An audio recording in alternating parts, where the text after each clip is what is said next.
Paash was the pen name of Avtar Singh Sandhu, one of the major poets in the Punjabi literature of the 1970s. He was killed by the extremists on 23rd March 1988. His strongly left wing views were reflected in his poetry.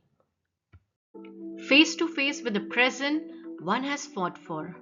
I'm frightened of newspapers these days, frightened that there must be in them somewhere the news that nothing has happened.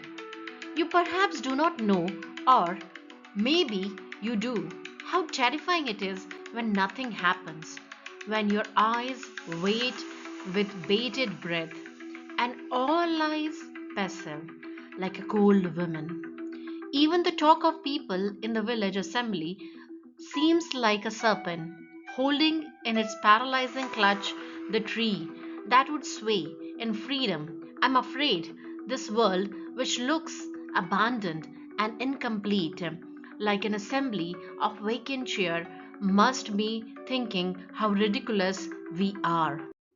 What a shame that even after centuries, bread, work, and death should think we live only for them. I do not know how I should explain to shy mornings and rallying nights, to gentle evenings, that we have not come here to be greeted with a salute from them, and that there is nothing to embrace between equals.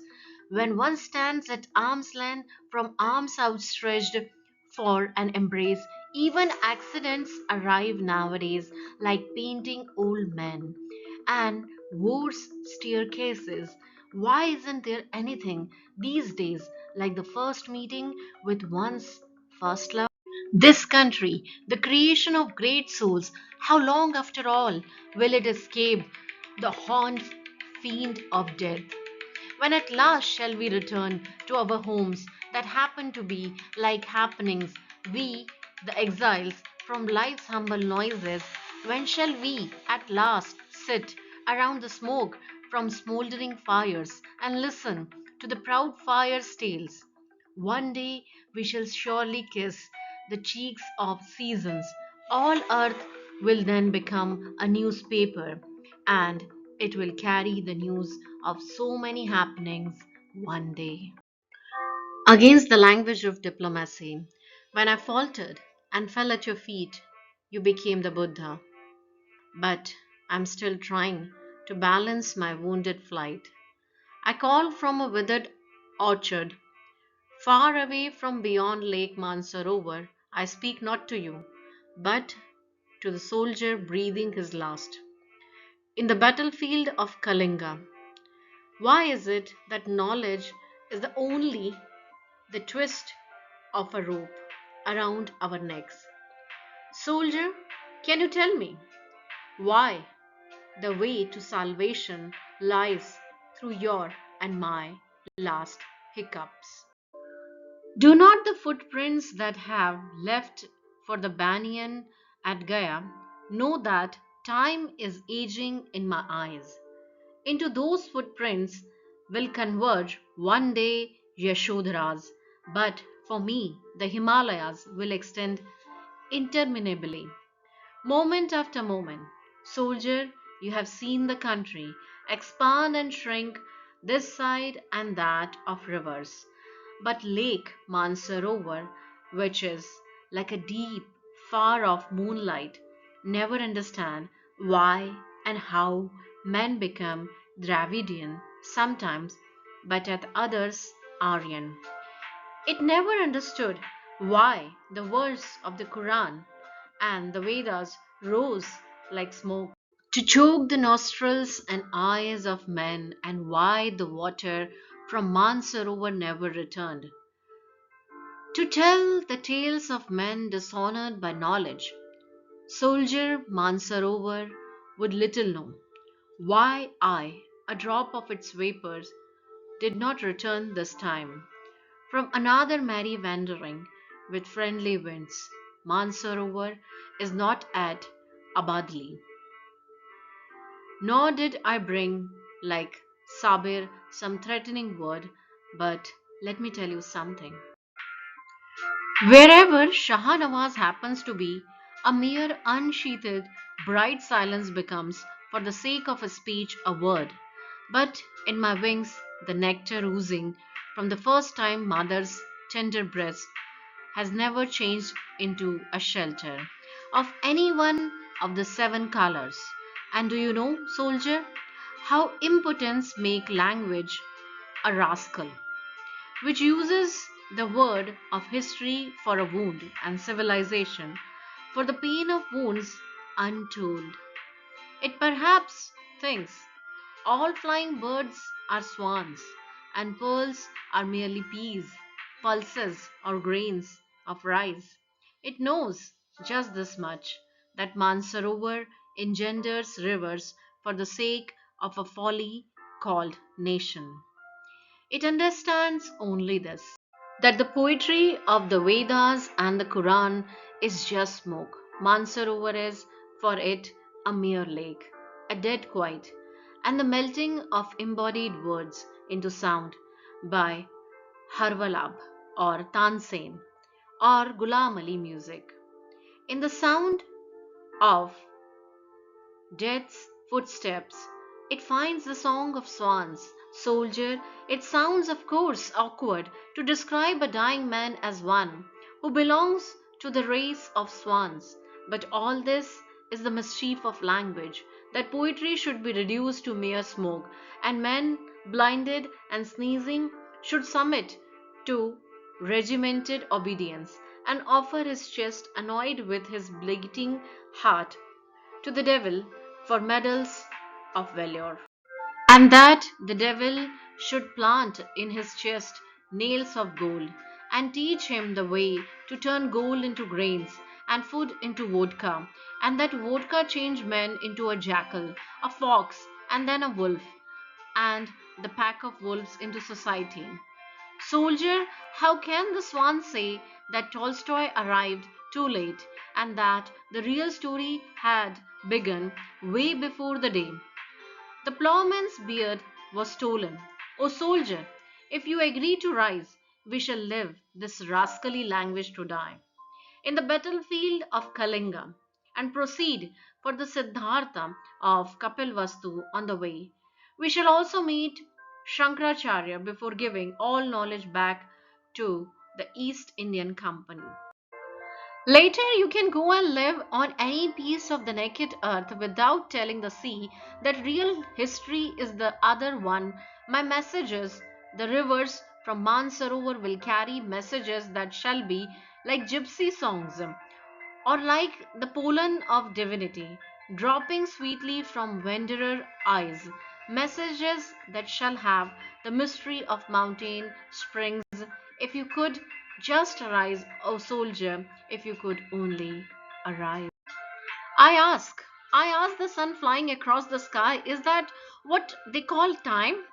That even should trample like crazy elephants over all human consciousness, that each question should be no more than an error of absorption in thought. Why are we retold the same old joke every time? Why do they say we live?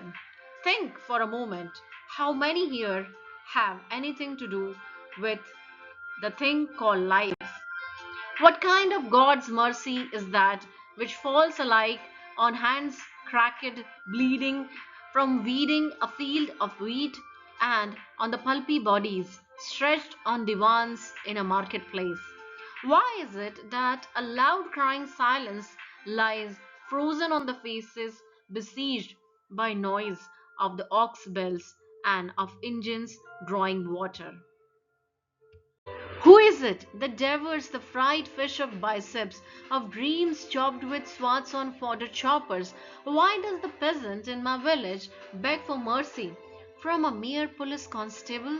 Why is it that every time someone being crushed shrieks, the cry is disposed as a poem? I ask the sun that flies across the sky. Not everyone dreams. The fire that sleeps in grains of lifeless gunpowder does not dream. Dreams grow in hearts of courage. They spring when sleep is merciful. Everyone, that is why, dreams. Deep inside me, the clouds thunder. I fear for you. lest you be blown away with the innocence of nest. I live in a world of savages who do not know what lightning can do. Words dishonored. You have purposefully dishonored words. If they have lost their way, who else can you blame? These trees want me to answer what they should call the sun that neither burns nor turns red. It looks towards the tree, count the color of wind, and sees and size up the seasons. And I cannot say the sun is not guilty. For the sake of the sun, I make rude words sit and swim. You would think I have flung myself into a chasm from some high peak. The truth is, I have changed the meaning of chasm. I have taken the wind for a swing. I have made use of mountains for a leap beyond. I have changed for you what suicide means. Comrade, life shall mean something else to you. Even if, before dying, you finally understood life, who would trust you? Who would forgive you? You who purposefully violated the innocence of meaning.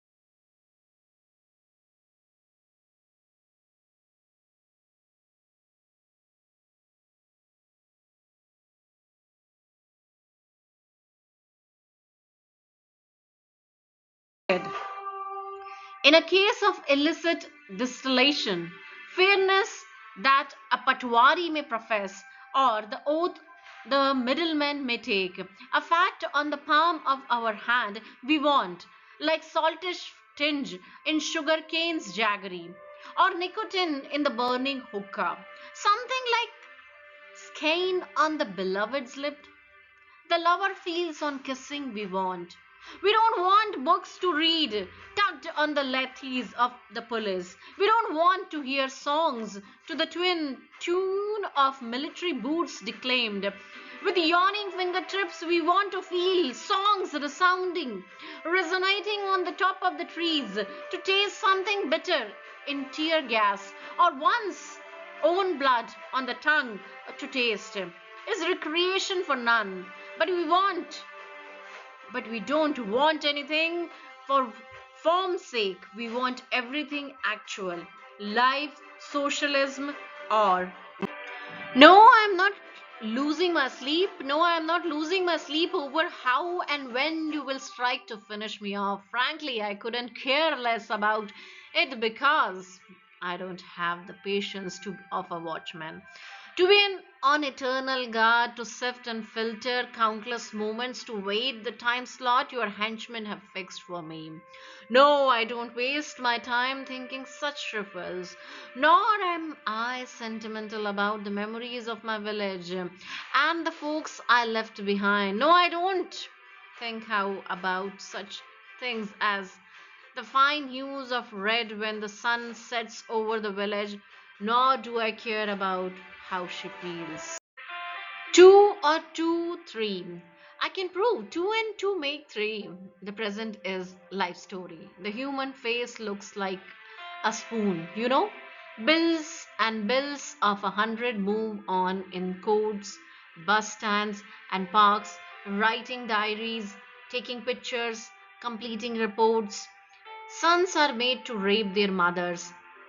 In the Law Protection Center, dacoits toil in the fields. The declaration of accepting demands is made by dropping bombs. That loving your own people could mean spying for the enemy's nation. And the reward for the greatest treachery could be the highest seat.